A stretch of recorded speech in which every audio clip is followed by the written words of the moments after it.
আসসালামু আলাইকুম। আশা করি সবাই ভালো আছেন। আলহামদুলিল্লাহ, মাশাআল্লাহ। আপনারা দেখতেছেন আমার গাভীটি অবশেষে বাচ্চা প্রসব করেছে। অনেক জল্পনা কল্পনা শেষে বাচ্চা দিয়েছে। আলহামদুলিল্লাহ, শুকরিয়া আদায় করি। সেহরি খেয়ে ঘুমিয়েছিলাম, হঠাৎ বড় ভাই ডাক দিয়েছিলেন যে গরু ঘরে কিছু একটা হয়েছে, তাড়াতাড়ি ওঠার জন্য। তাড়াতাড়ি উঠলাম এবং উঠে দেখলাম যে আমার গাভীটি সফলভাবে ডেলিভারি হয়েছে এবং তাড়াতাড়ি আমি গাভীটি গরুঘর থেকে বের করে আমাদের বাড়ির পাশেই আমাদের বিশ্রাতে নিলাম, নিয়ে সেখানে ঘাসের মধ্যে রাখলাম রোদের মধ্যে। বাচ্চাটি অনেক কাঁপতেছিল আর গাভীটি আলহামদুলিল্লাহ সুস্থ আছে, কোনো সমস্যা হয় নাই। বাচ্চাটি একটু দুর্বল মনে হচ্ছে, দুর্বল হবেই বাচ্চাটি, কারণ হচ্ছে গাভীটি প্রায় 1 বছর হয়ে গেছে আমি কোনো কৃমিনাশক করতে পারিনি, যার ফলে আমি গাভীকে অনেক ঘাস খাওয়াইছিলাম। এমনকি গাভীটির কোনো আয় উন্নতি হয় নাই, কোনো স্বাস্থ্য ওর ভিটামিনের অনেক অভাব ছিল।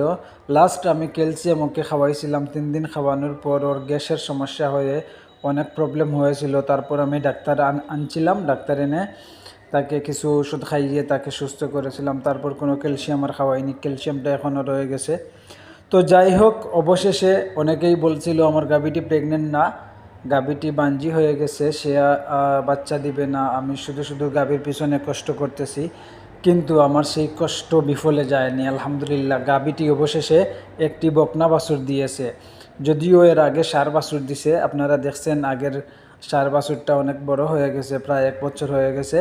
এখন যেহেতু বকনা বাছুর দিছে, এতেই আমি খুশি, আল্লাহর কাছে শুকরিয়া। এখন শুধু চাই গাভী এবং বাচ্চাটি যেন সুস্থভাবে থাকতে পারে, সেটাই চাই। আর যাই হোক, যেহেতু গাভীটির বাচ্চাটি এখনও শুকায় নাই, আমি একটু কাপড় দিয়ে তাকে মুছিয়ে দিয়েছি, তারপরও এখনও শুকায় নাই, আমি রোদের মধ্যে এনে রাখলাম।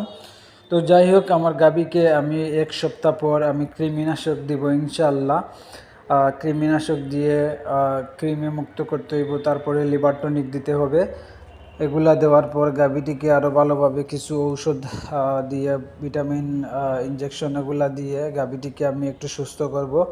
যেহেতু মাত্র ডেলিভারি হচ্ছে, এখন আমি কিছুই করব না।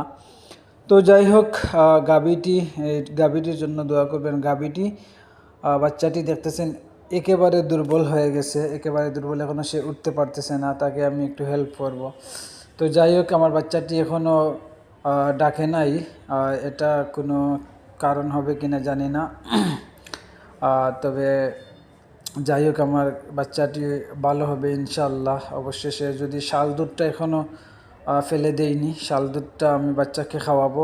শাল দুধটা খাওয়ানোর পর বাচ্চার হয়তো একটু শরীরের মধ্যে এনার্জি থাকবে। যদি শরীরের মধ্যে এনার্জি থাকে তাহলে উঠে দৌড়াতে পারবে। আলহামদুলিল্লাহ, সবাই দোয়া করবেন। আমার এই গাভীটি ছোট্ট একটা বাচ্চা ছিল, ছোট্ট বাচ্চা থেকে প্রায় 2 বছরে 2টো বাচ্চা দিয়ে দিছে, এটা ভালো একটা দিক।